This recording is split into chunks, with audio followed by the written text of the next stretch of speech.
Tu teléfono lleva años detectando terremotos sin que lo supieras. No es una app que instalaste. No es una configuración especial.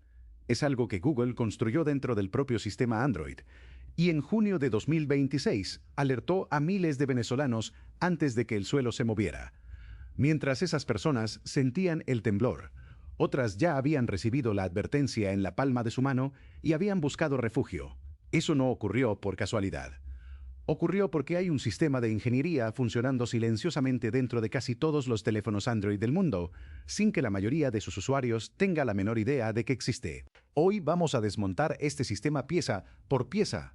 Vamos a ver exactamente qué pasa desde el momento en que la Tierra comienza a moverse hasta que tu teléfono emite esa alerta.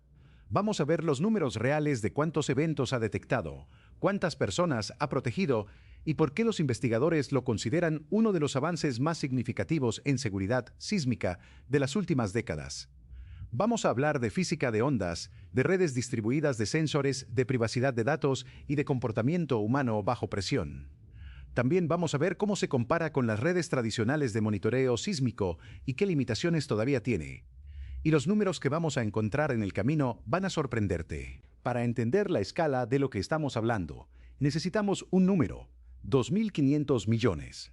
Esa es la cantidad de personas que hoy tienen acceso a alertas tempranas de terremoto gracias a Android, distribuidas en 98 países. Para compararlo con algo concreto, antes de este sistema, las redes sísmicas tradicionales solo llegaban a una fracción de esa población. La mayor parte de esa cobertura se concentraba en países con presupuesto suficiente para instalar infraestructura física costosa, estaciones de monitoreo en campo, cables de transmisión, centros de procesamiento dedicados. El resto del mundo simplemente no tenía acceso a ese nivel de protección. En muchos países de ingresos bajos y medios, la alerta temprana era inexistente o llegaba demasiado tarde para ser útil. Las estaciones sísmicas convencionales cuestan cientos de miles de dólares cada una, requieren mantenimiento continuo y personal especializado, y su densidad geográfica es inevitablemente limitada. Ese es el problema estructural que este sistema vino a resolver, y la escala a la que lo hizo no tiene precedente en la historia de la sismología. El sistema se llama Android Earthquake Alerts System, o AEA. Google lo anunció oficialmente en agosto de 2020, aunque el proyecto venía desarrollándose desde 2017 como una prueba interna de ingeniería. Lo construyeron junto con investigadores de la Universidad de California en Berkeley y de Harvard. Esa colaboración entre una empresa tecnológica y dos de las instituciones académicas más importantes del mundo en ciencias de la Tierra no fue accidental. Google aportó la infraestructura y los datos de escala masiva, mientras que los investigadores aportaron el rigor científico para validar si el sistema realmente funcionaba. El desafío no era solo técnico, era también estadístico: demostrar que las detecciones eran confiables, que las alertas llegaban a tiempo y que el comportamiento de las personas en respuesta a esas alertas era el esperado. En julio de 2025, los resultados de 3 años de operación real fueron publicados en la revista científica Science, una revista con uno de los estándares de revisión más exigentes del mundo. Ese estudio es la fuente principal de los datos que vamos a ver a lo largo de este video. Aquí está la pregunta que vale la pena hacerse. ¿Cómo es posible que un teléfono, ese aparato con el que mandas mensajes y ves videos, pueda detectar un terremoto antes de que tú lo sientas? La respuesta está en un componente que ya tienes dentro del dispositivo y que probablemente nunca has pensado en él. No es algo que Google añadió específicamente para esto. No requirió ninguna actualización de hardware. No implicó instalar sensores nuevos ni modificar el diseño físico del teléfono.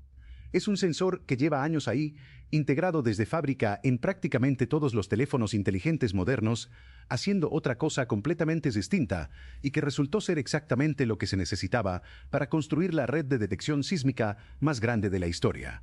La innovación no estuvo en el hardware. Estuvo en reconocer qué se podía hacer con lo que ya existía. Se llama acelerómetro.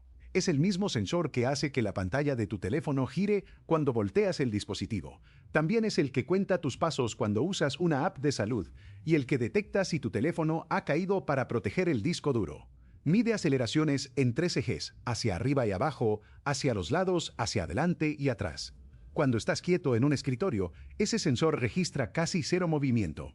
Pero cuando el suelo empieza a moverse, ese sensor lo detecta de inmediato. Es un componente diminuto fabricado con tecnología MEMS, sistemas microelectromecánicos, del tamaño de un grano de arena.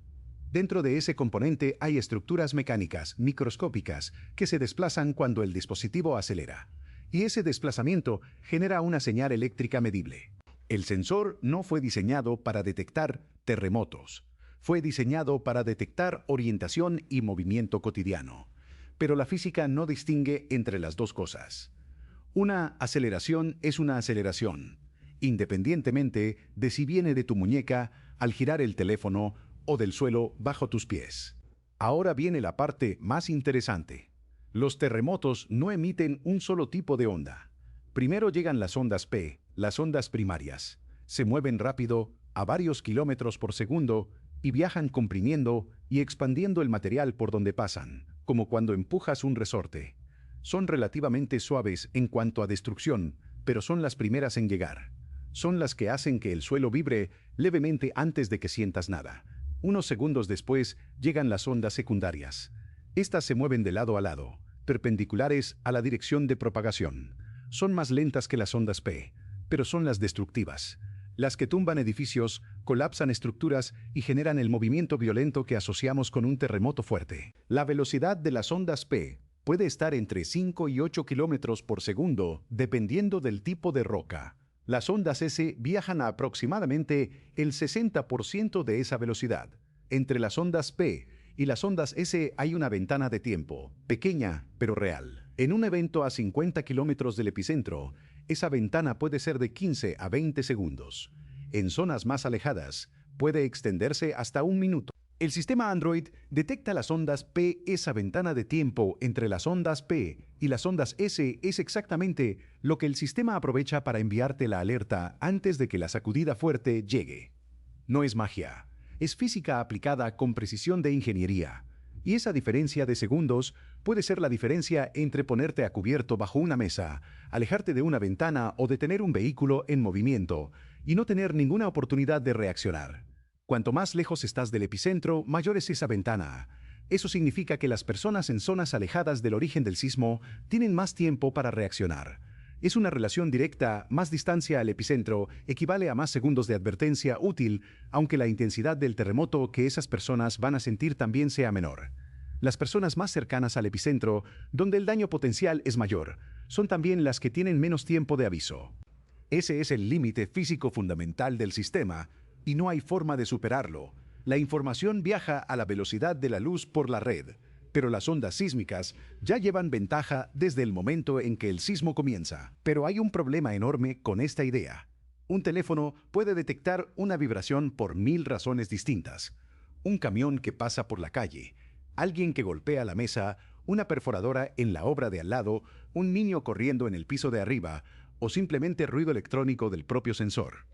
Si el sistema enviara una alerta cada vez que un teléfono registra una vibración fuerte, estaría recibiendo alertas falsas cada pocos minutos. La gente dejaría de confiar en el sistema, lo desactivaría y en el momento en que ocurriera un terremoto real, el sistema sería ignorado precisamente porque había avisado demasiadas veces antes sin razón. Ese es el dilema clásico de cualquier sistema de alerta. Si es demasiado sensible, pierde credibilidad. Si es demasiado conservador, llega tarde. En sismología, este problema tiene nombre.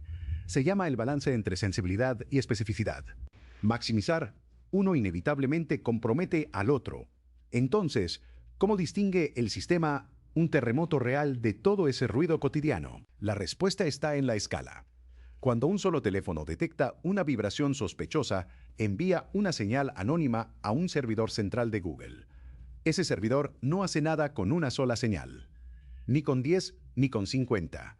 Pero cuando cientos o miles de teléfonos en la misma zona geográfica envían señales similares de forma simultánea, el patrón se vuelve inconfundible. Un camión no hace vibrar 1000 teléfonos al mismo tiempo en un radio de varios kilómetros. Una obra de construcción tampoco. Un terremoto sí. El algoritmo también analiza la forma de la señal. La firma característica de una onda sísmica tiene una estructura matemática distinta a la de una vibración mecánica local. La señal sísmica muestra un incremento progresivo de amplitud con una morfología específica que los algoritmos de aprendizaje automático han aprendido a reconocer con alta precisión. La combinación de correlación espacial entre dispositivos y análisis de forma de onda es lo que permite al sistema tomar una decisión con suficiente rapidez y precisión. Ahí es cuando se emite la alerta. Y aquí viene un detalle que me parece fascinante desde el punto de vista de la ingeniería. Todo este proceso ocurre con datos completamente anonimizados. Tu teléfono no envía tu nombre, tu número, ni nada que te identifique. Solo envía la señal del acelerómetro junto con una referencia de ubicación aproximada, suficiente para saber en qué zona geográfica está el dispositivo, pero no para rastrearte individualmente. La privacidad está diseñada dentro del sistema desde el principio. No es una capa añadida después como respuesta a una crítica externa. Los ingenieros llaman a esto privacidad por diseño, y tiene una razón práctica muy concreta. El sistema no podría funcionar de otra manera. Necesita que cientos de millones de personas lo tengan activo en todo momento. Eso solo ocurre si confían en que no están siendo